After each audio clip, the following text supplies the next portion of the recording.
I love it. I love it. Part It's five just me being mean for. I love that. Special guest tonight, ladies and gents. Rizzy, Roy. How's everybody doing tonight? How's everybody doing? I don't know if this is gonna work or not, but I'm happy to hear that. Your background's coming together real well. That's put it in the all. hole. I can't find the hole. A little up, He's trying to there smoke you go. out of it. Just put it up There the you go. nostril hole. There you go. Nice. Happy Jason- belated birthday, Jason. Jason had a rough day killing today. Yeah, you got to get your smokes in. Well, I mean, Jason got to take a little break today, to be honest. Ooh. I'm just saying, just throwing something out there, just throwing something out there. But yeah, we're here for another episode. Shout out to Taylor Swift, hashtag Tay Tay. Tay Tay. Right. Part 5, False Gods. Do you know why I named it that? The Dream Child versus, yes I do, versus Friday the 13th, A New Beginning. And it has something to do with Taylor Swift, I'm assuming. She either said it or. Well, that was the challenge. That's a song. Got you. And then as far as part 5, well, in part 5 there is no Jason. Nope. Besides the dream sequences. And this is the first time on screen. Very first time. Somebody else portrayed. Played. Freddy. Yes. Besides Robert. That's why I called it False Gods. Nice. False Gods. And we call each episode. I want to ask you guys why you think I picked it. Ooh, I like it. I like it. I love it. I want some more of it. Anyway. Shit. What are we talking about tonight? What are we doing? We're talking about A Nightmare on Elm Street 5. Side effects may include forgetting what the topic of your podcast is and falling asleep during it. No. Never that. I'm showing you too many things at once. Wait, who asked what we're talking about? Was it the host? Was it Sturdy who asked? No, it wasn't. No, it was me.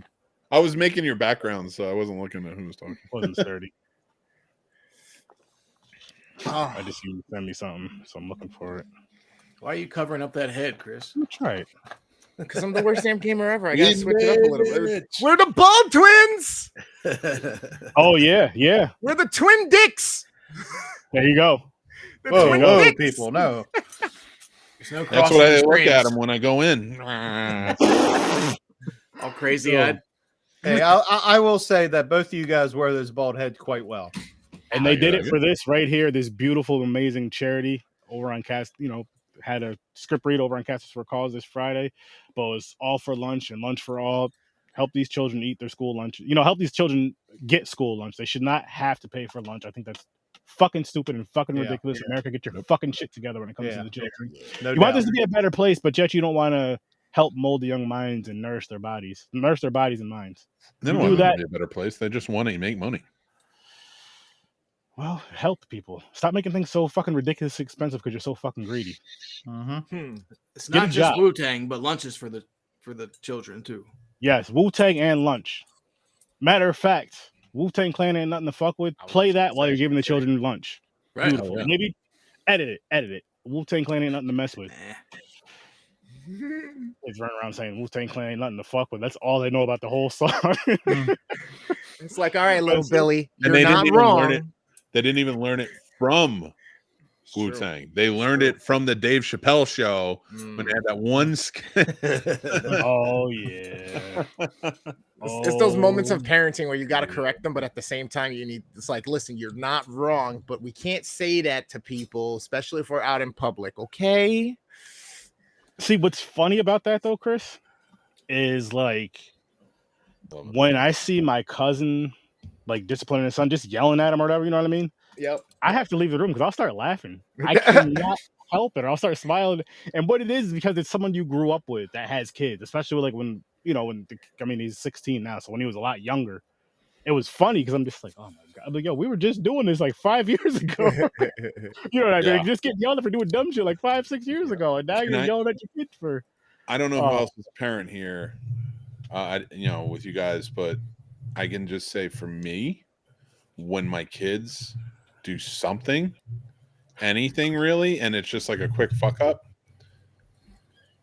not laughing is the hardest test you'll ever go through.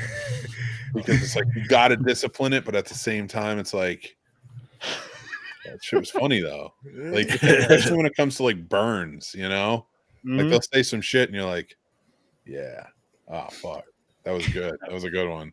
And especially if they say it against you, and you're like, that burn was too good. Like, and you're in your own head, you're like, the burn was too good. I don't know what to do. Abort, abort, abort. Let's get the fuck out. Go to your fucking room. Like, damn, man. What's even that shit? That shit ain't funny. I love those skits or those TikToks where it's like the father's like, honey, I got this. Slam the door. All right, little man. In 3 minutes, I need you. Just let me get through this. I need you to like cry and look disappointed. But you know what, dude? Been there. That was great. And then he opens the door when he's done. And the next time you do that, closes the door again. Dude, you got to tell me where you get this material from because I need to use this. I've done that. I've asked my 11-year-old like what certain jokes were because I was like, that's gonna land on the show. That's awesome. I'm like, these kids know better shit than I do. Oh man. Yep. Look at that. Mick, can you tell me? Is there a way I can use this template? Because I might just start switching the posters out. Yeah, absolutely. This is dope because it's just simple and everybody's. I remember having this fucking wall pin like growing up.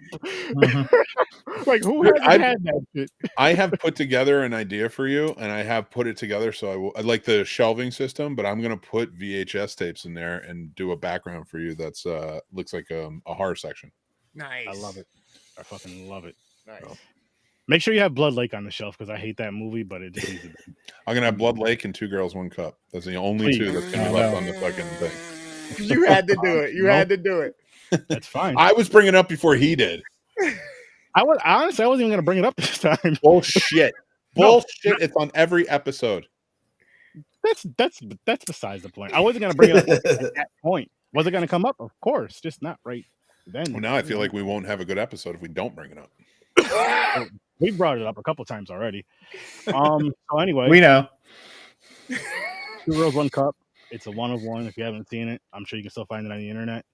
Trying to get people. No, I'm not. So, guys, let's start with the Nightmare on Elm Street Part 5. Oh boy. Well, it's working. We're talking about kids, right? Oh boy, the fives. The fives are tough. Oh, sorry about that. Oh, look at you. The fives. Yeah, the fives in both these series. No, just Nightmare for now. Yeah, I mean, I was just saying, it's like it's interesting how both series, their part fives are, you know, so one's kind of decisive or not decisive. What's the word? There's kind of a split within the audience. There has been for years since the movie came out. And part 5, I like part 5, The Dream Child, a lot more, I think, than a lot of other people do, but it's still not one of my favorites. I think there was a lot of it got rushed was the first problem because Nightmare 4 was so successful. It was one of those deals where the studio was like, hurry the fuck up and make another one quick. And I think there was several versions of the scripts. The MPA slaughtered this movie. A bunch of scenes got cut out, all the death scenes. They always do that bullshit, man. You know, I see, because another thing is I see the gripes that a lot of people make because the kill count was so low. I'm sure it was the lowest in the series. I believe there was only three deaths in the whole movie. And again, they all got cut. There was one that was actually still really good, even though it got cut down a lot. But part 5, the concept on paper, it was a really cool idea. In that Freddy is invading the dreams of an unborn baby. And unborn babies dream, 90, 95%, 98% of the time. So, oh my God, what would you do? I think he said it was 70%. 70%? Oh, I was way off. Fuck. I've never had a baby before, so I don't know the details. But so it's a cool idea. It was great seeing Alice back. That lady ages like a fine wine. I've always wanted to meet her and Tuesday Night someday. my heroes. What else? What else? You caught me off guard. I thought we were going to start talking about some crazy shit again the first 20 minutes like we did last time. So it's like, oh, we're going right into the movie this time? Oh, shit. But The Dream Child had its moments. I do like the visuals. You know, they went a little too campy with the fourth one, and then they tried to go back to dark. You know, I like the visuals and like the gothic, the kind of the dark tone. I always like it when they go back to Freddy's backstory in regards to Amanda Kruger. I always like seeing stuff like that. We got a little more of that in this one. And in the beginning, we got to see Robert Englund play one of his daddies at the beginning of the movie, which bumped the microphone, which was cool. And in fact, I think the whole first act of the movie is good. It's kind of the last act where it falls apart, even though there are still some cool visuals, like the staircase scenes at the end during the final battle with Alice. Jacob, was that the kid's name? I'm sorry. Yeah, Jacob and Freddy. There's that scene with the stairs. It reminded me a little bit of Labyrinth with David Bowie. With the cool visuals, and there's that part where Freddy's walking up the hallway, because even the asylum itself looked a little bit like a dungeon, you know. And there's this cool visual of Freddy walking up the hallway with the lamps are swinging back and forth. He's coming towards the camera, and he disappears, comes back, disappears, comes back. I always thought that looked cool. Bad things, the makeup. What happened? The makeup in 5 and 6, I think they cleaned up a little too much during this kind of downslide, this down portion of the sequels. I mean, even his red and green sweater, it looked like he just picked it up from the dry cleaners. I mean, he was just way too clean in this one. And but they did take a more serious tone, because I think I talked about this when we were on the threes a while back, how there was this back and forth with Freddy, how they went a little too campy with part 4. So in part 5, they decided to go back to a little darker. Then part 6, they went back again with the campy. So I think maybe there was a little bit of Uncle Freddy had an identity crisis a little while there. But for me, it's pros and cons. I don't hate this movie as much as I think a lot of other people do. And with this one, like I mentioned it because I was watching, I was watching it earlier with Mick and Chris, and I was like, I don't remember this one. And even watching it all the way through, I still did not remember this one. I know because I've watched through this series a handful of times, and then it would just get to the point where I think I would just watch just the first 3, maybe. Yeah, that's for the most part. But yeah, this one I don't remember, and it's for a good fucking reason, because it's pretty bad. Yeah, the characters weren't that great, and No. and again that there was only 3 deaths. The kill count was the lowest of probably both every Freddy and Jason movie. I think the kill count was the lowest. So I get the gripe, and I feel like they might have been cooler had we seen some of those kills, seen everything.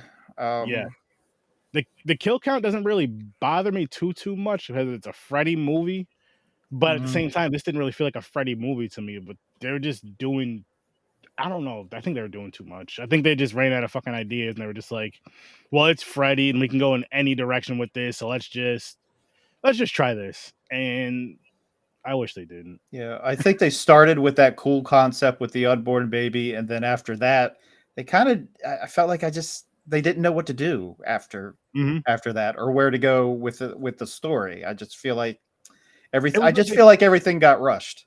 Yes, it was like they took on too much, and then just like again, they had all these ideas. They're like, okay, this could work. But then it was like they were crunched for time at some point. They're like, oh fuck, we have all these ideas written in, blah blah blah blah blah. We have to do this shit, and we're here right now, so let's just fucking throw it together and put it out. And I'm ready to rate this bullshit. And I have a rating written down right now, but I'm already changed it. I'm even gonna go first instead of making you guys go first. I'm giving this shit a 1. Ooh. The thing I liked about it was the black and when Freddy was wearing the black and white shit, but I really didn't like this movie at all. I'm giving this shit a 1. 1. That's tough. I'm going to go. I'm going to give it a little bit more love and go 4, just because I do love Freddy so much. I'll go in the middle and go 5.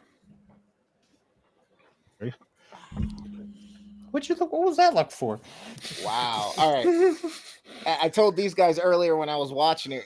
Growing up, this is one of the first ones that I watched, and one of the ones I watched the most frequently. The beginning opening scene with the blue color and the sound and the script, the writing of the chalk. So I'll get into all the reasons, which our guy over here from the video store Clerks just gave a ton of them. So I have some enhancements to help, because I know you guys are about to rip it apart. Mr. Sturdy and fucking Mick over here. So I'm giving this one a 6.5. Nice. Yeah. All right. All right. Fine. I'm gonna rip it apart. No, I gave Dream Master a 3. Oh, ouch.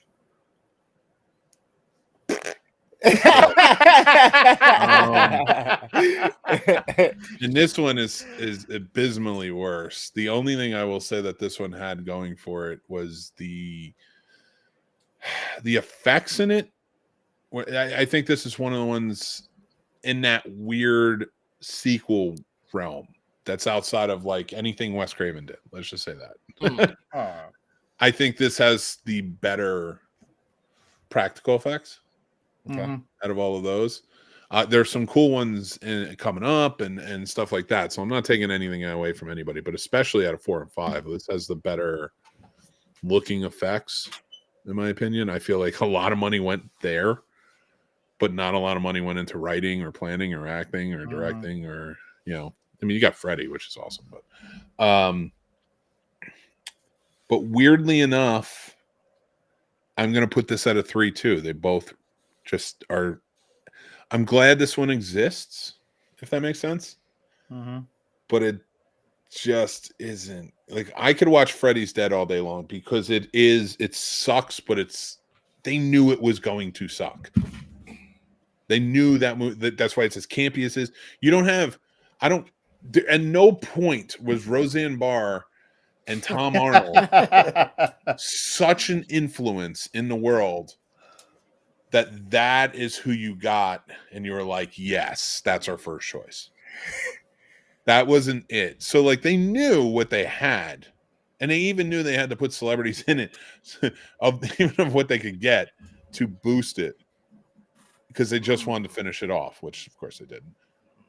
But even I can respect that, for knowing it was going to be bad and still having good effects, having a lot of elements to it that was really good. These two movies were just cash grabs, in my opinion.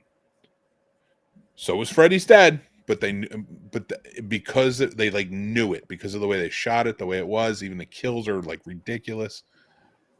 It was just like, for me, it was like these two. Even though I love Lisa Wilcox's performances in them, and I will not put her down at all, the stories just were terrible, and they were poorly executed, in my opinion. Freddy deserved better. I agree.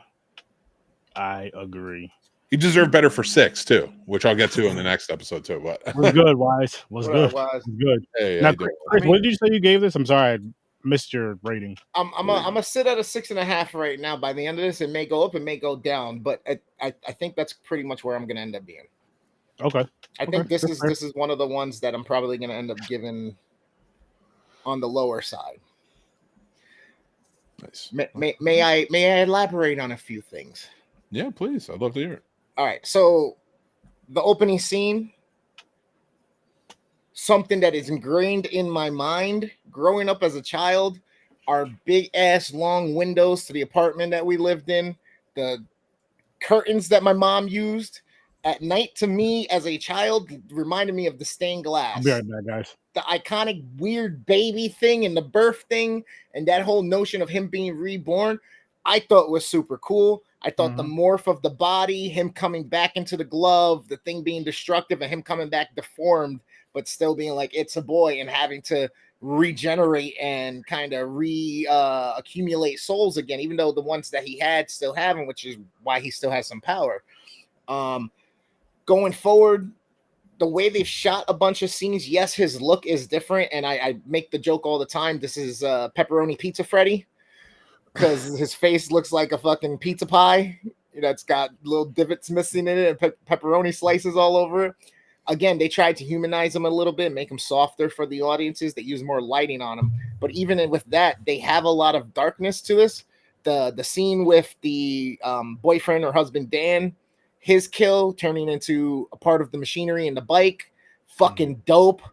That aspect of the loop again that they bring back and for him, because in the last one when they're at the diner, they come back in the loop. We gotta go. We gotta get to so and so's house. We gotta go. They kind of did that again with the truck situation. I love similar nods, looping it back to my mind that they throw to this in the later films and in the New Nightmare, which I can't wait till we get to that episode, because something replays a role in that from this image and the scene that I'm talking about now. The scenes and how they did certain things, because in the past Freddy movies, whenever there was a notion of him sensing something and something occurring, like when they were digging up getting his body out of the junkyard and getting ready to dig it in, he feels it and he kind of looks, and it's just kind of like, well, what is he looking at? And then he disappears and he goes to do whatever. This one, when he does that, they film it in a way with certain close-ups or certain angles of things where now it's like you're part of what he's going on with, what happening to him in that world, with the angles of him walking down the hallway and glitching towards with the darkness blinks and stuff like that, which also gets recreated in the remake with Jackie Earle Haley. There's so many things that are great about this that if they weren't that great, they wouldn't have reused or revisited or had a throwback to. Now, as far as the story goes, yes, it has holes. Yes, there are certain things. Like my biggest gripe always about this, and you brought up a great point about it, making the conversation we're having privately in the chat. I never picked up on the notion of the birth and right of birth, or the discussion of choice in having a birth.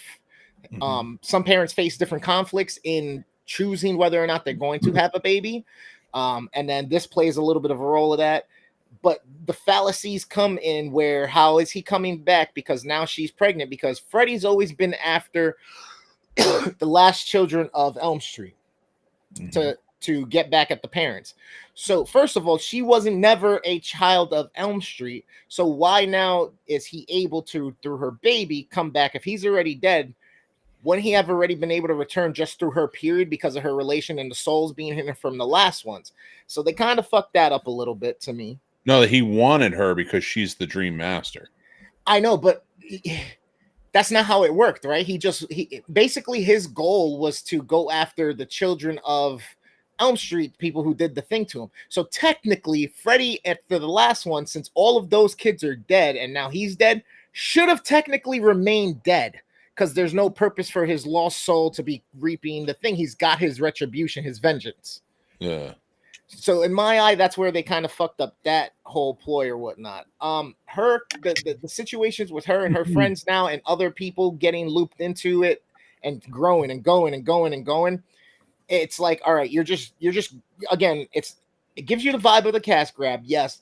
And I get why they did it. I'm not mad that they kept the character going, because he's so iconic and I love Freddy to death. And we're coming up on the tail end here, where we're going to have more complaints about things, which is why now my score got a little bit lower. But by the end of this, the scene of him feeding the chick with things like obesity and bulimia with her, those are social aspects and things that kids were facing at that time as well, that they're touching on, that are psychological, and Freddy's a psychological nature villain. So I love still how they group a lot of that stuff in. And again, it always plays homage to the way fuck's his name, Wes Craven writes his story and evolves this character, and the writing helps. Despite its flaws, this is why it's a love-hate relationship. And right now we're going towards a part of my relationship with Freddy where it's rocky, but I'm willing to fight for my motherfucker. You know what I mean? Like, that's my guy. That's my guy. I get it. I'm just put him up. Before we get into discussion more, just want to hop to the comments. Facebook user, not sure who you are, but after going back and forth and watching all these, the only ones worth the shit are New Nightmare and Freddy vs. Jason. Now, are you talking about our Nightmare on Elm Street or both franchises? The OG, the New Nightmare, and Freddy versus Jason. Okay. What's happening, sir? What's happening? Worth the shit. Yes, I misunderstood that. Worth Yeah, the worth shit. the shit. I thought. Is How's it going? shit. How's it I going? misunderstood. I'm sorry. Which arguably, yes, we can add in one or two. Like I would add Dream Warriors into that. Into what? That he said the ones that are like the most worth the shit is the first one. To watch. Yeah. Oh, I thought you said is shit. Sorry. I misunderstood that too. Right. We were like, whoa. I'll come back to this comment. I'll go back to this one because this is what we're discussing. So I'll bring this one back up because we're discussing it. Let's talk about it now. Let's not go past part 5 though, just because we're not there yet. Yeah, but from 1 through 5, how many of those movies are worth the shit? 1, we're just 1, 3, 4, and that's for me. Those are the best of the ones we've watched so far. 1, 2, 3. 1, 2, 3. 1, 3 are the best ones. Yeah. 2 I really like because what they were trying to do, Mm-hmm. and it's just different, and I like the odd duck. And there's still some quality behind it, although it has its problems. Don't get me wrong. Of course. But yeah, no, that would be my. I don't care about 4 or 5 or 6. They can't all be diamonds. Yeah. But this one is the most one where you start to realize they're kind of sticking to a formula too, with the amount of people, the types of characters, and the pacing of the kills. So it's at this point it's becoming more of a routine and a repetition, which can become monotonous to a moviegoer who's looking for something new and exciting. Yes, we get different style kills and we get new animations and new animatronics, but it's very formulaic. And just like with Marvel at this point, and that's an extreme of it because we got 40 movies or whatnot from the Marvel world or whatnot. That's why people bring up the formula, because although they're still great movies, it still can't be ignored that it's a formula. There's still certain bullet points they always hit. I mean, of course, there's tropes, conventions, and everything, but it's just this. The problem with horror, and I mean, we could always have that as a conversation, but the problem with horror is like if it's not evolving, it's never going to stay. It can't sustain itself the way it is. No, you have to, like, people are bitch and moan about there's so many there's so many found footage films this time around, or there's so many remakes. You have to. Like right now, it's if you don't evolve into something, even if it's shit, like 2006 through 2012, like horror movies, basically, not saying nothing good came out, but like we're basically shit and mostly reboots. But could you imagine nothing was coming out at that time? What would be the horror genre? So you gotta do what you can and let the indie world sort of dictate what the next big thing is going to be. Interesting. Yeah, that is very interesting, actually. That's opens the door for a lot of indie film. It's in horror in particular. I mean, Art to Clown. That's how we got Art to Clown. True. And that's a good time for them to step up. But we keep getting, because everyone wants to do the MCU thing, Conjuring and The Nun and all this. Everyone has to make a fucking franchise. Not everything has to be a fucking franchise. Yeah, you're right. You're right about that, but at the same time, I'm one of those horror fans that I'm like, if I feel it's worthy of a sequel and the way it ends, or just something that happens in it, I'm like, okay, are we getting a sequel? Are we fucking getting a sequel?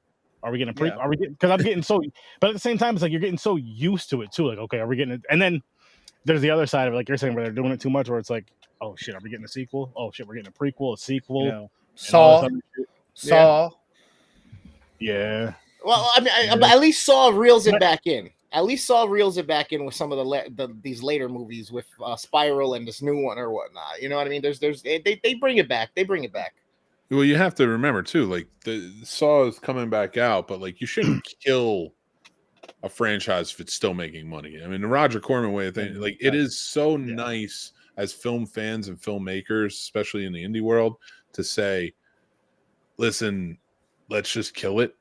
But the fact of the matter is, like, it's a business first and foremost. It's not an art form before it's a business. Like, and no art form is a business unless you're willing to make compromises, things like that. Because It is what it is. We all do it. This is all, and we create our business is creating. So when I watch filmmakers and like, MCU should die. Well, yeah, okay. If the MCU died right now, was completely taken away, or any superhero movie, you wouldn't have the movie theaters back.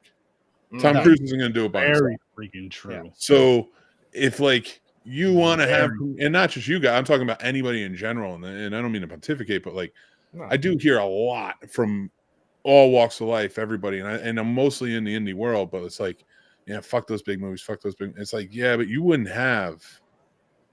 you'd be making movies for no one, because these big movies generate the income to run the streaming sites and allow for those big companies like Roku or Apple TV to still kick on and still be able to do things because they need that content. Sometimes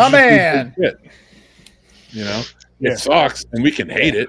But to rebuttal, there's always another option too. They can kill a franchise and then hire writers to change that, use the same premise of those franchises, reinvent it under different entities and new characters, make them more interesting. For example, they take the whole premise of Chucky, and then what they did for the remake, that Chucky was like a AI bot in a toy that would go worldwide like Skynet and be able to take things over. They turned that into a Megan. Somebody was like, oh, I can do this as like a female doll that's a companion doll that helps out and all this stuff that then overly protects. You know what I mean? That was interesting to me. That was something that was different, but it's still Chucky.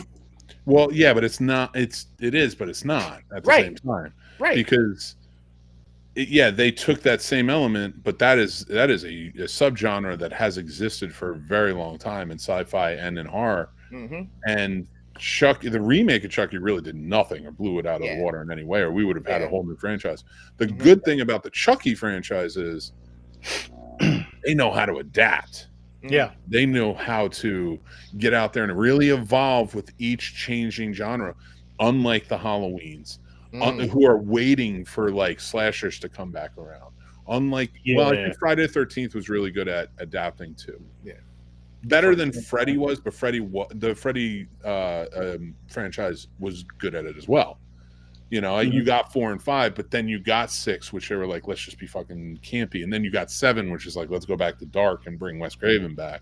So I'd say Friday the 13th did it better. I agree. Absolutely. Yeah. But that's what this journey is teaching me right now. I'm glad you're learning this, Chris. I tried to tell you. It still does not make him the better character. It still does not make the story of Friday the 13th better than the entity, the thought of the story of Freddy, and I will fight that till I'm blue in the face. That's fine. You're turning blue. It's just a better made movie that's more consistent throughout the time of its existence. We're talking filmmaking versus character and its development, and that's it. Just the filmmaking aspect's better. Freddy will always win. Freddy will always be my nightmare. No, listen, man, I get it, but like at the same time, you got to remember too, like Freddy, of course, is a much interesting character than basically Frankenstein in a hockey mask. Like, True. But True. Jason sustained longer. True. He's cooler. He just kills kids. He just kills. He goes and goes and goes. That's true. He just kills them. Freddy goes elsewhere at certain points. Yeah. I wanted to ask you really quick, just before this conversation continues, everyone else's ratings. What is your rating for Nightmare? Just for Nightmare 5, for now. On a scale of 1 to 5 or 1 to 10, or what? How do you do it? 10. 1 to 10. Well, you got to count 0 though. The normal way, 0 to 10. Oh, yeah. 0 to 10. 2. 2. Garbage. Like that was me that was commenting a minute ago. So I'll just jump on it real quick. Because I don't have much time on here real quick before our podcast later, but I had to jump on here real quick and spill my shit on this. Me and Freddy have a love-hate relationship. I guess as I've gotten older, I kind of hate him. I kind of hate what he stands for. He's a great villain, but I don't know. As I've gotten older and watching it, I don't know.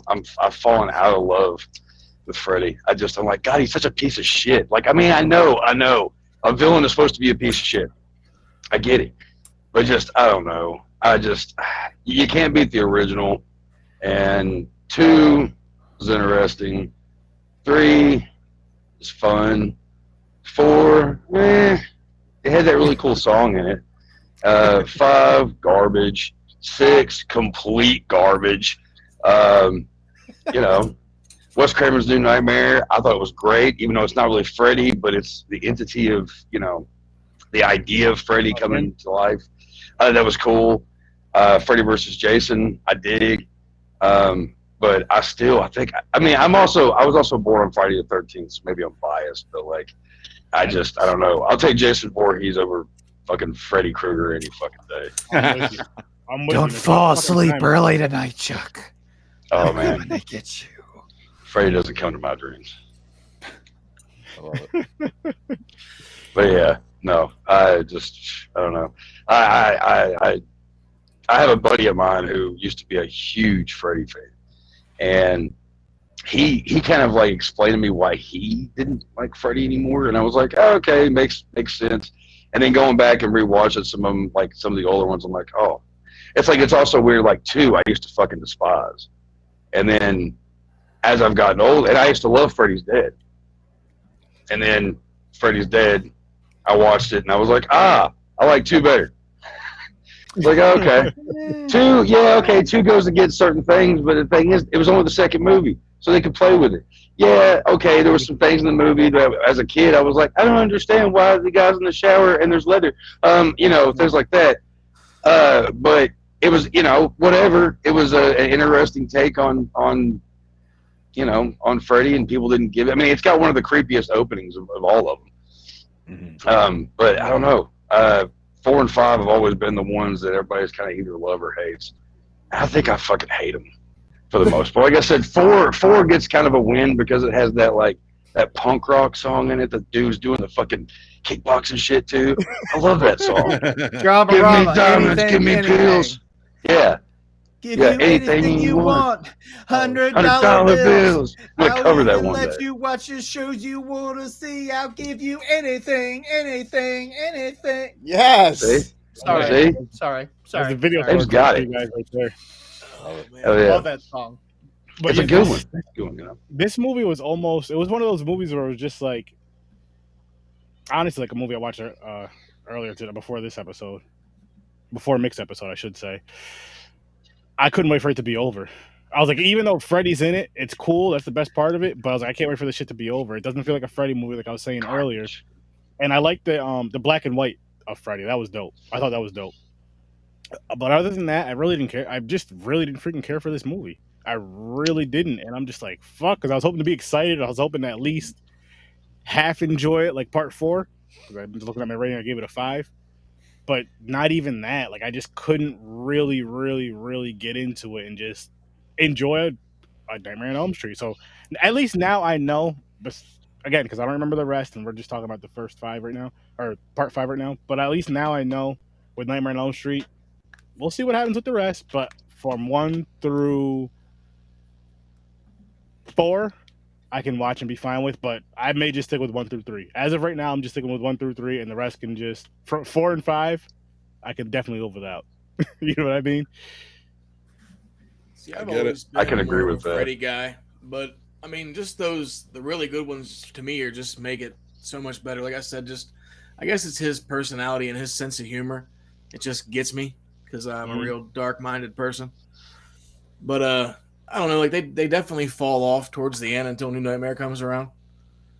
Like the Friday the 13th just seemed to get better after this one, in my opinion.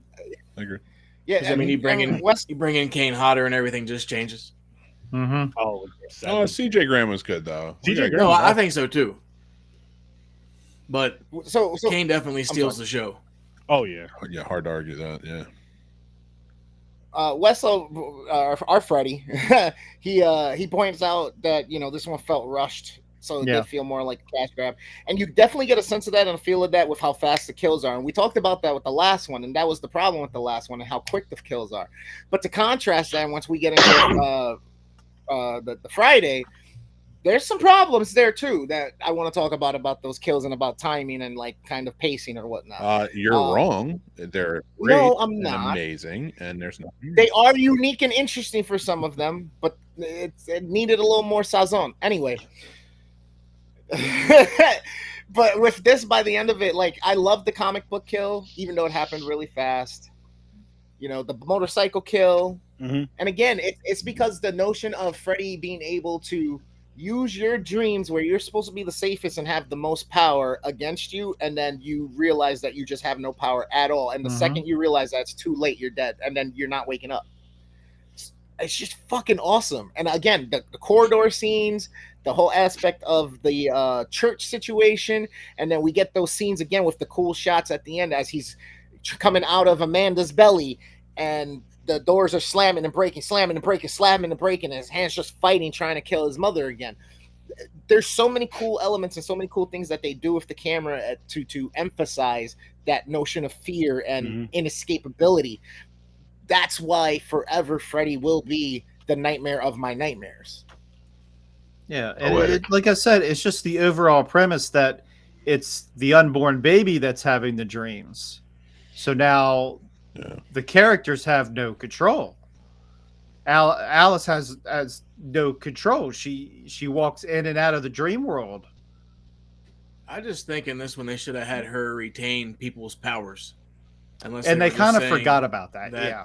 None of her friends that she had this time had any powers, I guess. I don't know. But they definitely should have kept that element in this one. But again, I think the fact that it was so rushed is what really did it in. Like, I think they started with a cool concept, and then the studio was like, y'all need to hurry the fuck up. This is due out in 3 months. You know what else I think kind of hurt it too is, besides the rushing and all that, is like you guys were just saying, which made me remind of, we were talking about it last episode, was how it seemed like they forgot a lot of things from the previous movie that they could have tied in or pulled into this movie that would have helped. And of course, with part 4, they did it with part 3. So this one could have went back 2 movies, but still pulled some things from part 4. And I think it would have helped a lot. And they just kind of ignored it. Like, yes, they brought the chick, with all the powers and all that shit. But like you guys are saying, where the fuck are the powers at? Like, what the hell? All she could do is figure out when someone's gonna die and not do shit. Like, she can do puzzles. What is that? I think the notion of that was like growth and ascension and the release, because like if you think of becoming stoic or whatnot, you have to hit a point in your mind where you can control the certain things and you harness them still, but you only exercise them when needed. But I think because she was in a vulnerable state due to the pregnancy, she wasn't using all of that, because now that energy is put towards her making the baby, which she didn't have, and now she has to protect the baby using her notion of, and make sure, since the baby's the one he's using as the gateway, she has to now be kind of the anti-gateway and fight that. And she's never even met this kid. You know what I mean? Yeah. There's a lot of shit that goes into that. Actually, I caught that too. Like, not just on this watch, but like, it always seemed to me like she doesn't have the powers in this one. A, because it's poorly written, but B, because honestly, like, you probably putting all of your power into protecting your child, and that, which she was pretty adamant about. And so I could see her not having that, putting all that strength into, all these issues and just making sure the baby's protected. Yeah, but it didn't help, man. They could have. This movie was written bad. I don't know who wrote it. I forgot. I don't care who wrote it, but don't ever do this shit again. At one point, you almost think it's kind of like the passing of the torch. Like, you think Alice is going to die, and she's kind of passing things along to Yvonne, but then she gets diced. Which, guys, my biggest argument about this whole fucking stupid franchise of 4 and 5. Why'd you kill? You recast fucking Kristen, and then said, you know what? Let's make a new Dream Master. Right. That's why I didn't like. I hated that. Especially when I was a kid, I hated when they recast people in movies. And I didn't mind the recast. That I hated that shit. Tuesday night's fine. Like, I didn't mind it. I'm like, you already did it though. Why kill her? Right. You're not adding anything to it. Just, the recasting always bugged the hell out of me in movies. It doesn't bother me so much now, but man, when I was a kid, I hated that shit. Because it confused you more than anything. Yeah. Guys, I hate to do this. I just want to come on and say hi and give my 2 cents. I got to hop off here. Dave, Chad, I'll see y'all in a little while. I hope I can come on again and actually stay a little longer next time. Thanks. All right, cool, brother. Have a good show too, man. Later, guys. Be good, bro. I guess we should hop on to part 5, Part 5. For those, I do want to say one thing else that Oh, was go ahead, weird go ahead. though. Not to, but the fact that fucking Jacob can like just transform and turn himself into Freddy at the end of it. Yeah. Oh yeah, That shit kind of fucking flipped me out. yeah. That I mean, I guess. Well, you Maybe think of the rebirth of the Antichrist. Freddy was poisoning him and to take him over, like he was taking over Jesse in part 2. So now Freddy was probably about to be walking the earth through the baby at that point. yeah, but it's still just goofy. I didn't like Freddy's death in part 5. He just fell into a mound of clothes. And Well, I crawled think away like a didn't baby. Jacob throw up on him first? Or he shoots some kind of fucking thing out of his mouth or something. Yeah. That's It just. Yeah, listen. Jacob sucked, not the kid, not the actor. He was Good dope on in him. Jurassic Park. That wasn't him, was it? Yeah. Oh yeah. He was really? he was the kid that He Sam was Neill he was with the raptor kid. That's right. Yeah. All right. I thought you meant it was like, what's his name? I'm like, no, he wasn't. No. I'd recognize those guys anywhere. That's awesome for Meet the Robinsons. Looks like the younger brother from Meet the Robinsons. Yeah, I just. Fuck this movie, man. I'm not even gonna bother. Again, so this is the second movie in a row that they really screw up how Freddy dies. I just want to make that last point because the last one was him seeing his reflection. The movie before that one, he takes over a whole room of reflection and mirrors. So how can he die now by seeing himself? And then this one, that whole again, everything was just not as thoughtfully thought out as the first 2 or 3 movies. So hey, let me ask this question for you, Sturt, if you're cool with this. Of so course. far, we're in the 5th movie of Nightmare on Elm Street. Freddy's deaths, or how they beat Freddy. Which one's the best one in your opinion so far? Because the first one is not the best one in my opinion. Oh shit, that's a good question. What the hell is the second one? The kiss, right? Yeah. Yep, love. The 3rd one is mine. I was. What was the first one? That was when she just dreamed him out of existence, and he didn't really actually go anywhere. She took her power back, and that made him weak. And it's gonna have to be 3. Yeah. After bringing him out into the real world. It's gonna have to be 3 then. Yeah. So far, yeah. This was just, oh man, this was such a disappointment. Like the more we're talking, the more I'm thinking about it, the more I'm disappointing. I'm not gonna drop it lower than a 1 though. I won't do that with this movie. I don't think it deserves that. Excuse me, but. Like I remember when I was a kid and I went to the Dream Master had just come out on video and I just rented it and then went to the theater and the fucking poster for part 5 is up already. And I'm like, damn, because they crank them out every August, every year. They were just cranking them out too fast. And I get, again, it's a business, and that's when business and art clash. Yeah. Because from the art side of it, man, if you guys give us another like a year, maybe 2, we could cook something up a lot better. That's going to make us all a lot more money. But if we do it this way, it's going to be fucked. And I agree with you, Dave. That's got to be the balance, right? Like where we say this is a business that needs to make money to put those things out. You also got to give that freedom to the filmmakers to tell the story. Like, and we're seeing it with Marvel now, where they have to, course correct their fuck ups, and DC. I mean, it's hopefully fucked up from the beginning, but and you see that throughout how many horror movies. Again, if they don't adapt, how quickly do they die? And then just be really bad because they keep pumping them out one after the other. So, and I think Saw did that for a while. It was just pumping them out they were like every year, and then they waited a little while, and now. But I think waiting that bit and then coming back and kind of retelling a story, that's your evolution. That's why I'm not mad at the Spirals or the Saw 10s. It's the 4, 5, 6, 7 right there in the middle of that block. That's like the middle one. You're the ones fucking it up. Yeah, I get that. So, let's hop on the Friday the 13th part 5, A New Beginning. I forgot we had another movie to do. Oh yeah. I'm gonna start with this gentleman right here for his rating. Another reason, just adding to the value and fire of why Freddy's so great. He's just a huge conversation piece. Friday part 5, New Beginning, almost like a fresh watch for me because I was watching it. I was like, Sturdy, like I don't remember why were you guys like, and I kept my mouth shut. Why were you guys saying that Jason's not in this? I totally remember Jason. He's the guy. He kills people. I know the mask is in it. It's on the cover too. Like, and then by the end of it, it came, all flooding back and all. I was like, oh yeah, that's right. But as far as this one goes, shot well.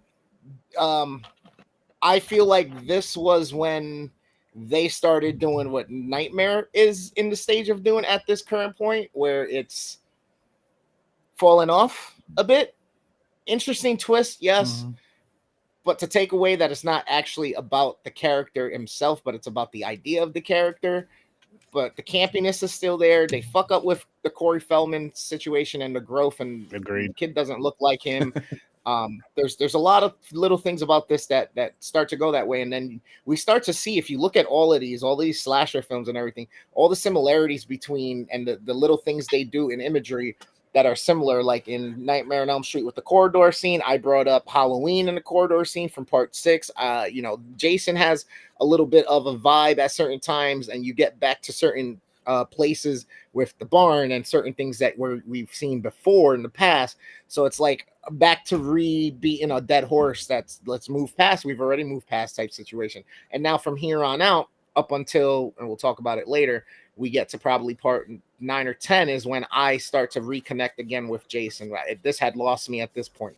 It's better now watching it at this point of age, and taking it in almost like it's a newer watch for me. And I said the same thing about part 2 for Nightmare, where I hated that movie back in the day, but now watching it as an adult, I have more of an appreciation for it. I have a little bit more of an understanding, and I see the flaws now for what it is, but I still enjoy it more than I did prior. So this, again, I'm bringing it up from my normal notion of what this movie was. I'm going to end up giving this one a 7. 7. Okay. All right. I like this movie more than Dream Child.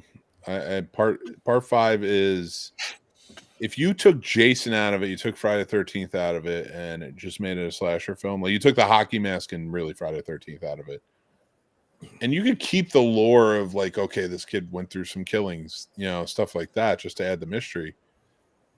This is a good movie. This is a good horror movie. It's not bad at all. There's a lot of campiness to it for the 80s and what it was. Yeah, it's a little sillier than what 4 was, but it's also not Jason, so I was forgiving that. I also remember when this came out, and everybody was talking about, oh, is he back? Is he back? And it was that whodunit mystery. Who could be behind the mask? Because Jason's clearly dead. If we didn't get this good horror movie with a bad, how do you say it? Just sort of a bad choice in not including Jason in some way or reviving him in some way, it made 6 happen. And I can never be upset about that.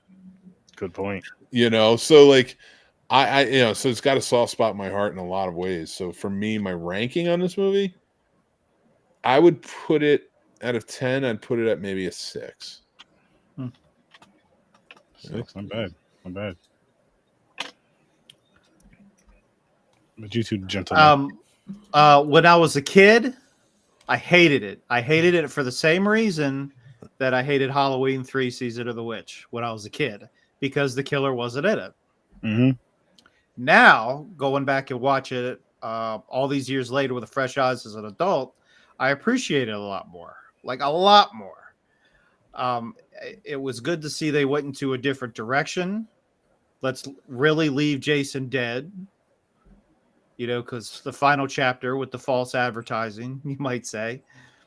But let's try something different, and I can appreciate that a lot more now. I do wish Corey Feldman was in it. Like, not his fault, by the way. Like probably everybody, not with the April O'Neil raincoat, but throughout the whole film. And there was, did this one have the most kills of any of them? It had to have been up there because there was a lot of kills. There's a lot. I think Jason Goes to Hell has the most on record. Okay. This one can't be far behind. There was a lot of kills, a lot of good kills. I think I heard there was like 26 or something. And this one? I think. God damn. So that part of it's good. I was shocked too. But yeah, again, Chris, you and I should be pals because I agree. I don't want to repeat every. Wait, we're not. Oh yeah. I mean, I'm just saying, like, Dick. I don't want to.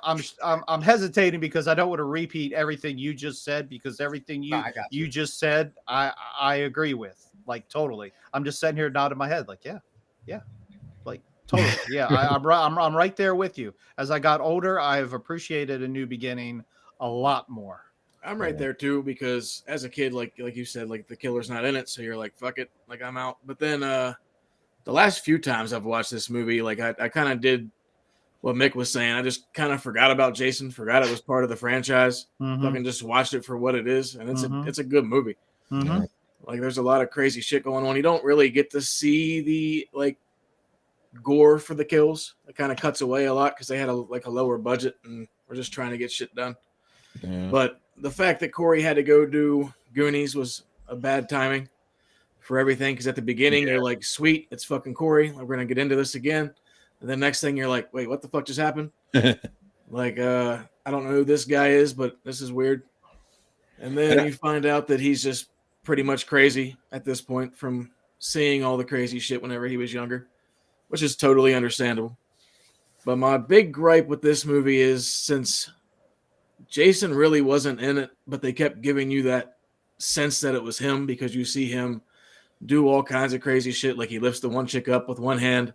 He walks through a fucking wooden door. Like no human can do that shit. Yeah, he did take a lot of damage. That's my main gripe about the whole thing. And then he really gets his ass whooped at the end and he just keeps coming. Yeah. Like you're not going to get up and fucking climb a ladder once you get ran over by a bulldozer. It's the hockey mask. It has power. So I don't know. True. Like there's goods and bads to this movie, but overall, like taking it out of the franchise kind of thing, like just watching the movie for what it was, I like it. What would you rate it? Probably about a 6.5. I was 6 for me. Solid 6 for you. And me. I always really enjoyed this one. Like as a kid, I didn't realize Jason wasn't in it, especially as a little kid. And then once you find that out, it didn't bother me too much like Halloween did. Because at the very least, they had a copycat, so it was like a replacement. So say if Halloween 3, again, this is me watching as a kid, it wasn't Michael Myers, but it was similar to this, where it was like the copycat kind of deal for whatever reason. Cool, fun. But it still wasn't Jason. I did enjoy it, though. Like I said, like Mick said, like you guys both said, Dave and Chad, and Chris briefly said too, it's a good horror movie. It's a good horror movie. I'm gonna say this: it's way better than fucking Halloween Ends. This is the way to where you can like, get a little break, a little nap Halloween. You know what I mean? Or you had to go there. It was the best movie of last year, and you're seriously gonna go there now? That's a lie. That's a cotton picking lie. And anyway, where's Jason at to defend this? But with that said, though, I'm gonna give this one. I'm gonna give this one an 8 because I did enjoy the movie. Again, I know Jason's not in it. But you have the premise of Jason, you have the dreams, and the reason why this movie is the way it is and why Tommy's going the way he's going is because of the whole Jason shit anyway. I do agree that Corey Feldman should have been in it, though. The whole film. He should have been Tommy through this whole 4, 5, and 6. But yeah, but I mean, I feel like that holding points against this movie because they couldn't get him back because Spielberg. No, I'm not holding points against it because of that. I'm holding points because my points are because Jason's not in it. I feel like a lot of people do hold it against him that Corey Feldman's not in it because I hear that a lot. I don't for sure. I don't. I don't. I did. Like realistically, okay. Do you want to do another Friday the 13th movie, or would you like to work with Steven Spielberg in this Hollywood blockbuster? I mean, like, of course, yeah. You have. I mean, come on. The Goonies. Right. You have to do that. You have to do that. I love me some Friday the 13th, but the Goonies, and they're just like, look. You mentioned the Goonies, and people around our age already know what the fuck you're talking about. You mentioned Friday the 13th Part 5. Not everybody around our age has seen that. Not as many people around our age has seen that, I'll say. But the Goonies, shit. Yeah, can't fault him for that at all. I wouldn't. That didn't have an effect on my rating scale. I guess I was just saying. Oh no, not you guys. Nice. I just meant in general. I hear a lot. No. I get what you're saying in general, but it's and I know. Yeah, I mean, it's one of those things too where I do understand where they're coming from. So it's like I may not like it as much because of that. But George, how's it going? Yeah, Goonies, hell yeah, yeah. See, Did Mick give his rating? Yeah, I gave it. Let's give it a 6. He gave it a 6. That's right. You're the first one. But it's, I don't know, man. I think it's still a good horror movie. Whereas if you take Nightmare on Elm Street Part 5, take Freddy out of it, you put a new killer in there, you can still have the dream stuff and things like that, or make it a parallel universe, whatever, however you want to do it. It still doesn't work. 4 works, but 5 doesn't, because it does feel like choppy in the story and things like that. And I just but I feel like Part 5 of Friday the 13th does work. You take Jason out of it, like I said, and change Friday the 13th to something else, and it works. Yeah. Now, Chad, did you rate this one? Yeah, I said 6.5. Okay. 6.5. Yep. Sorry, I didn't mean to cut you off, man. You're good. And you said a solid 6, right, Dave? Yes. Okay. So we're all pretty much on the same page, I think, for the most part. Because we're grown up now. Yeah. I think that has a lot to do with it too. I really do. And I remember when I was a kid. You remember Friday the 13th, the series? Yeah, great show. Honestly, I didn't see that until my adulthood, and I'm glad I didn't see it until my adulthood, because had I seen it as a kid, I would have fucking hated it. That's exactly what happened, because I remember going to school, and when those shows were coming out, all the kids were, but Jason's not in it. It's stupid. Yes. And, I remember that too, yeah. I mean, Freddy was only in a handful of the Nightmare series. He did all the introductions, but he was in the very first episode. They did that prequel. And that was it. Where Really, where Robert Englund was in it, and you got to see his trial, and that whole thing, and then it turned into an anthology series, I guess, because they wanted to get Tales from the Crypt. I guess took off. That's what I was going to say. Around at that point. See, but in that, I think that's where they dropped. Like, I gotta go through and watch that series, but I think that's where they kind of dropped the ball with the Nightmare on Elm Street series. Is if you leave Freddy in it, that's just gonna have fans just coming in and just loving it because of that thing right there. I think to this day it'd be tough. Actually, you could say with both series, I guess, but Friday the 13th does come out with their own or with another one. But you can almost say with both series that if it was a Friday the 13th, like what we know, and a Nightmare on Elm Street, like what we know, and they just did like a series off of it, I think they would have done a hell of a lot better. I can almost guarantee it, but I don't want to guarantee it. So I think, but I do feel they would have done a hell of a lot better. Yeah, I think that was the plan originally. That's what Wes Craven and Robert Englund wanted to do and thought they were going to do. And then, like I said, I guess the studio just came in and was like, "No, we're going this way." Mick, did you have that thought you wanted to finish before I had interjected by mistake? No, not really. It wasn't anything, All right. I got something to tail off because you said about the kills, and to bring it back to the question, 19 kills in this one. 19. Wow. That plays into a role of some of the notion that I have with the pacing issues. I feel like this is when they tried to up it real quick, and it caused too many quick things, which was, like we said, the problem with the Nightmare series, where the kills are too fast with Freddy now at this point. Yes, there was more unique kills in this one, but that uniqueness also comes across to me watching it as them grabbing for any idea to now make the kills more interesting. It works for some of them, it's boring for some of the others, and then you add how quickly each person's coming up and getting killed. And even though it's a terrifying notion to think this guy's just running through people as quickly as he is, but when you're watching it, it doesn't telegraph or help present that same feel of terror that it did before. Watching the stalk, you know, the perspective shift, the execution, and then seeing the detail in the magic of the makeup and all that stuff with the effect. Yeah, that's why I feel like this is where I start to lose connection with the Jason character and all that, which it's kind of meant to be that way because it's not Jason, like we said. But this is also, to me, with these both these franchises, is what I mean about that kind of similarity there. Both of these franchises are at a point right now that the writers and the directors and everybody are just like, we got to do something.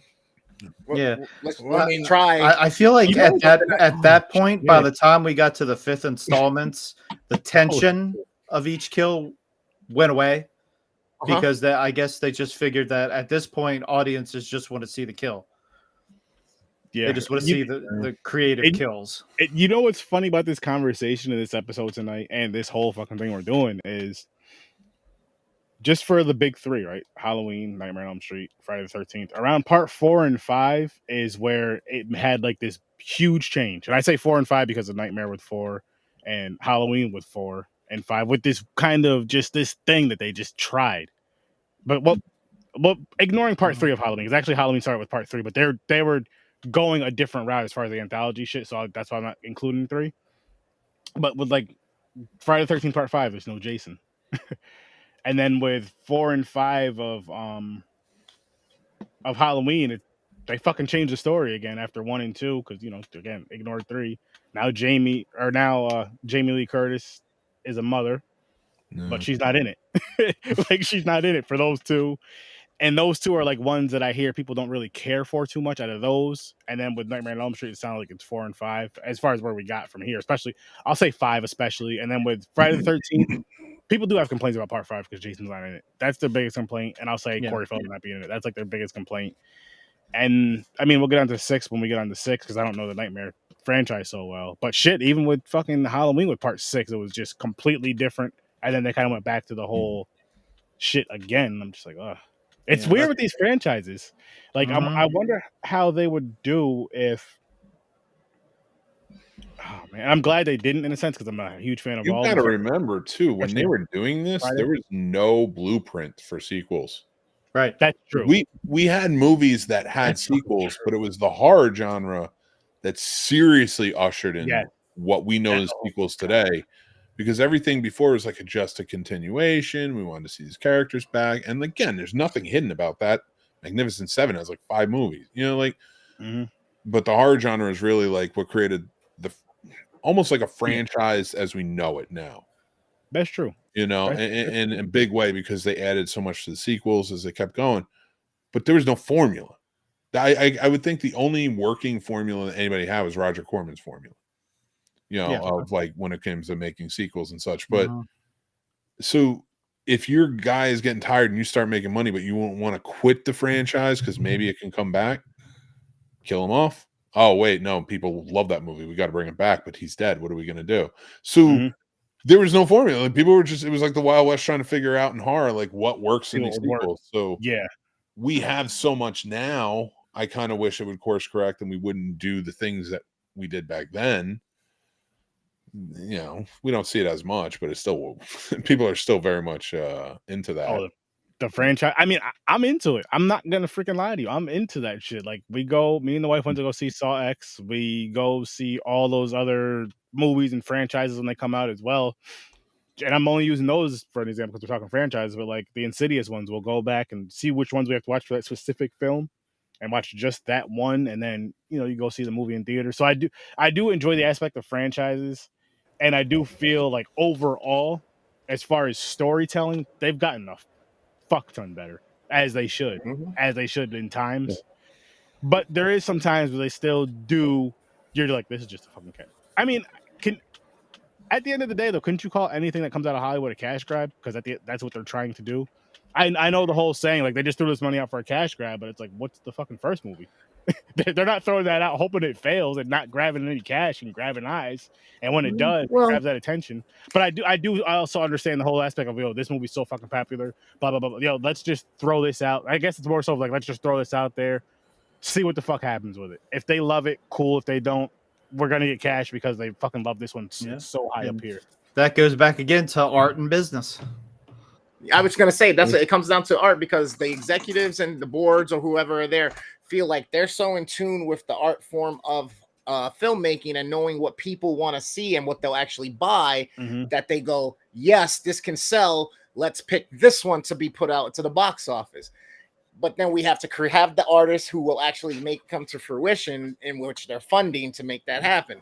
But then at the end of the day, it comes down to the bottom line after you start getting to a certain point and they just want the result. So then that's where the disconnect comes in. You start out with the intent of the art form and the understanding of people and their psychology, and you end up just running with the notion of a bottom line and a profit. That's where shit goes awry and gets fucked up. And then you burn out your writers and everybody from doing these things. They run out of ideas. Hell, I probably could not make a 1 and a 2, let alone a 3, 4, 5, 6, 7, 8, 9, 10. You know what I mean? You'd be very surprised, dude. It's very easy to make sequels and get lost in them. Not to cut you off, though, Chris, right? That's what I'm saying. I couldn't do it. For these franchises that we're discussing, though, a lot of times the teams change, like the writers, the directors, and all that shit. And that's the other problem. Changes a lot of the direction. which is kind of, I mean, I guess it's good and bad in some senses. I feel like with these, I guess with franchises, it would be good if you have like maybe the main people in the crew. I don't know how the film industry, I don't know but and then if you grab a few more people, throw in some more ideas that you rotate out every now and or whatever the case may be. But you have like the main brainchild still there, so the story's still kind of coherent or whatever. But you still get those fresh ideas of whatever that story is going to turn into. But to that, I say, let's stick to the notion of artistry, right? Let's stick to the notion of the music industry, film, movie, or literally artwork, right? It's left up to the interpretation of the person who's doing it. But at the same time, you're not going to go and say, well, that's great, Picasso. You're done. Here comes Jose to start making the same art you make under your name, and we're going to put it out. You don't go, hey, 50 Cent, get out of the way. Here comes Little Baby. You're going to make the name of 50 Cent. You're going to make rap songs, and we're going to put it out as 50 Cent. You don't do that. So you got to allow the people to, again, they see it. They're so passionate about it. This is their child. They've been with it for so long. They've expanded and evolved it so long that now you want to rip them away from it, and you expect the same ingredients to be what's giving the final product. It doesn't work like that. You can't take my kid away from me, expect somebody else to nourish them the same way I would. You know what I mean? Mm-hmm. We could try. You could try. Somebody might have more resources and be able to provide better than I can, but they're not going to give the nourishment and that warmth the same way I can. It's going to be different regardless, whether they can provide more to the child financially, but they're not going to. That heartbeat, that feeling of that love, that connection, and that passion is completely different. You can still do a great job. And we can talk about the notion of like being a stepfather or an uncle. It's not your child and you still give it love, but it's still not the same exact love of what the dad would have done or the mom would have done. You know what I mean? Not 100% the same. It's just a different form of it, but still, it's not exactly the same. That kid ends up growing up yearning and wants to know, who is my father? Why wasn't my father in the life? You know maybe the dream child should just stay lost. Exactly. I don't blame you. Just saying. Right out there like that. The fucking dream child, man. That's the only one. I'm fine with everybody else. I got you. No, but F-13, it was a little bit better than I remembered. I just didn't agree with certain things, and I'm hoping now, thinking of what 6 is going to be, and I said it earlier, I was like, I want to hop right into 6 now so I can see what's up, because I know 7's going to get, I remember 7, I'm pretty sure. I remember 8, I'm pretty sure. And then obviously where 9 goes with Jason Goes to Hell, and then we get Jason 10X. So right now is the pivotal point, like I said, where transition and disconnect occurred for me, and I'm hoping to regain it now after watching 6, 7, and 8 with this new lens of the criticalness that I'm giving it, the understanding and interpretation, and then evaluation that I'm truly giving it in the aspects that I can as a film, the character, the development, and the notion of the versus, the battle, the competition between these two entities. Chris, you used way too many big words for me. No, and I don't know what they mean, so I'm going to take them as insults. I just assume. I listen for my name. I love it, man. Nick is great. Bullshit. Don't tell me what I don't know. Wesley, I'm scared of you. You have a glove. There you go. Dave has a glove. Oh my god. I'm fucking dying. Crazy, man. All right, man. We're going through these though. We're finishing up with part 5, people, and part 6 is gonna be Thursday at 8:00 Eastern time. Probably maybe a little late. We'll see what happens. It's of course gonna be a little late. The last 5 episodes have been late. Listen, I'm always doing something right before the show, so I gotta, you guys know how I like to prepare for my show, and I had to prepare. And drop a TikTok. I love it. You're on TikTok, you said? No, I said and drop one for Sturdoween. Had to drop that. That's right. Which actually, I believe you were the one, which people go check out my TikTok when this episode's over, that told me about this film. I believe, as far as the film title, in that one. So gentlemen, to finish this episode off, why don't you tell people where they can find you? And I will start with you, Chris. Let people know where they can find you. I am the worst damn gamer ever, everywhere. You just misspell ever at the end because, inner city schools have failed me. So you can find me on TikTok, Instagram, YouTube, Facebook. I'm on all the platforms. I stream quite often now during the days. My Mother Fort and Fortnite Friday happens every Friday night. You catch me here every Tuesday and Thursdays with Sir Sturdy, and then on Saturday night with the Popcorn and Pints guys. And lately, I've been joining my guy, Mr. Mick Manhattan, over on the Scene Snobs at Mick at Night on Friday nights as well. So if y'all want to see more great conversation, you want to have me use weird words and long things that confuse people on gummies, then come watch. There you go. Oh, and don't forget, Motivational Mondays happens every Monday, whether I do it during the morning or I do it during the afternoon. It's important you guys go check it out. Go check out yesterday's. I got a little emotional myself, so I'm hoping to help somebody. And if it doesn't, at least I'll get to watch it. And I think I helped myself yesterday, so it's kind of cool. So I appreciate everybody. Spread the love, spread the positivity. Don't forget to support the Scene Snobs and to GoFundMe for All for Lunch and Lunch for All, helping feeding kids get lunches throughout their days. We're still collecting to the end of the month. So thank you again, and it was a great thing, and that's why my head is bald, because it's all for charity, and I'm also donating my hair, so go check him out. There you go. Dave, how about you, man? Where can we find you at? All right. Hey, you can find us on YouTube at Video Store Clerks, as I'm a co-host of the Video Store Clerks podcast, which will be going on not too long after your show, Sturdy. We'll be going on live at 10 p.m. every Tuesday night. And we're continuing our Halloween extravaganza. Tonight we'll be talking about Hatchet. Nice. Kane Hodder, Robert Englund, Tony Todd. Great horror movie, fun horror movie. I'm really looking forward to this one. Sweet. So hey, if you're around right now, you want to stick around for some more good conversation about some of our favorite horror movies. Check us out. And Chuck Nasty, that you saw here for a minute earlier. Make sure you check him out. He has several podcasts, including Graveyard Talk. Yes, sir. Check him out on Facebook. He also has a band, 2-man metal band, Bastard Sons of a Judas Goat. If you're into that heavy stuff, man, hey, even if you're into rock, check him out. He's on Facebook. In fact, if you want to go to our YouTube channel page after you subscribe, there you go. Check out all that information on the description of our videos. Last week we did Basket Case. Like I said, tonight we're doing Hatchet. So really looking forward to it. Hey, stop by. Nice. There you go. Mr. Manhattan. What's up, everybody? I do nothing of substance, and you should not know me at all. He's good, though. Good point. Go check out the Scene Snobs. Make sure you're subscribing here. You like the video here, and then go check out all of our channels, all of our shows. Yes. And then subscribe if you want to and you want to hang out, which of course you're gonna, because it's awesome and amazing. We're great. Hell yeah. Yes. And of course, check out Horror with Sir Sturdy, depending on where you're watching this from. Yeah, just check it out, man. We all of us, we do this because we love it. We do it because we love it. Check out Popcorn and Pints, and check out the 3 Geeks podcast. Shout out to Jay. He's not here for a reason, but he started growing hair and he doesn't know how to handle it, so it's kind of bothering him and stressing him out. So hopefully he'll be back Thursday. By then he'll probably have cut it. But he started growing it 4 years ago to shave it for the last event. And it hasn't worked out yet. Yes. But we're working. He has like 3-4 hairs. You know, the little Homer Simpson, how it goes up and does that little thing like that. He pulls off bald. He pulls it off well.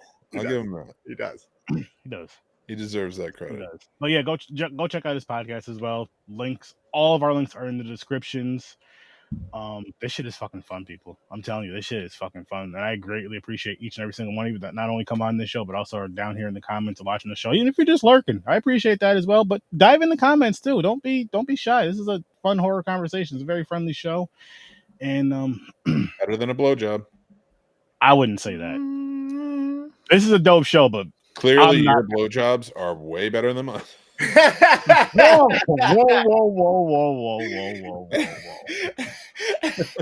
I didn't know you were taking it that route. That is not what the fuck I'm saying. That's some wild shit. That's some wild shit. Jayhan, what's good? Appreciate you coming in, man. What's up, brother? Thank you, sir. And hey, real quick, can I say one more thing about our boy Chuck Nasty? Of course. He is also an author. He has several hardcore horror novels out that you can also find. Again, check him out on Facebook. You can get all the links. All the links are also in the description of our videos in case you can't find that. Hey, give them a try. It's different. If you're tired of the PG-13 horror novels that are out today, Is that Give yeah. Chuck Nasty's novels a try. I'm telling you, it's good stuff for real. Listen to him. Listen to him, guys. It's awesome. Listen to him. And see all this appreciation and love we show for He one never another, sleeps. He friends never and all sleeps. this. That's what they say about me, but I sleep. I think it's Chuck because of doesn't- Freddy, but you know. Chuck doesn't do stuff. I'm watching you, Sturdy. I love it. Holy shit. But we're gonna get on out of here, everybody. Have an amazing night. Thank you guys all for coming on. Make sure you go check out the Scene Snobs. I was on the podcast right before this. And again, go check out Worst Damn Gamer. Go check out Video Store Clerks. Go check out Chuck everywhere because he's all over the goddamn place. And Everywhere. listen, I'll see you in your nightmares. Peace. Nice. Love it.